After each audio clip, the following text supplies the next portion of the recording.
आज होता दसरा आणि संध्याकाळी आम्हाला जायचं होतं श्री स्वामी समर्थ महाराजांच्या मठामध्ये.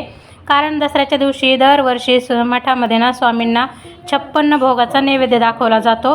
तर दरवर्षी मी पण एक पदार्थ करून नेत असते. मागच्या वर्षी मी शिरा बनवून घेऊन गेले होते, तर यावर्षी मला जिलेबी घेऊन जायची होती. पण म्हटलं मठात जाण्याच्या अगोदर आपण सर्वांना ओवाळून घेऊया. तर दसऱ्याच्या दिवशी संध्याकाळी सर्व घरातील लोकांना ओवाळण्याची पद्धती आमच्याकडे तरी आहे. तर छान असं सर्वांना मी सुरुवातीला ओवाळून घेतलं आणि त्यानंतर जेवढे लहान आहेत त्या सर्वांनी मोठ्यांना सोनं देऊन नमस्कार वगैरे करून घेतला. तर मुलांनी पण छान असं मला आणि यांना सोनं वगैरे दिलं. त्यानंतर घट जो होता तो आदल्या दिवशीच विसर्जन करून ठेवला होता, पण पाण्यामध्ये टाकायचा बाकी होता. कारण गावाकडे तर आपलं शेत असतं, आपण शेतामध्ये टाकतो.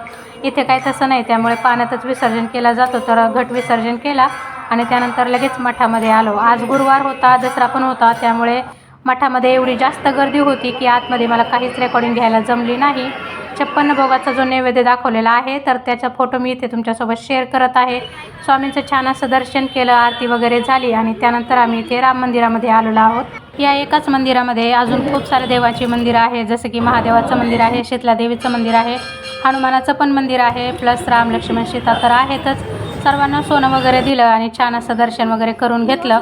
त्यानंतर बाजूलाच आहे अंबा मातेचं मंदिर, तर इथे पण छान असं सुरुवातीला गणपती बाप्पाचं दर्शन घेतलं. त्यानंतर अष्टमीला होम वगैरे झाला होता, त्या दिवशी काही यायला आम्हाला जमलं नाही, तर आज तिथं दर्शन वगैरे केलं. आणि आतमध्ये तुम्ही मंदिरात पाहू शकतात खूप छान फुलांची सजावट केलेली होती.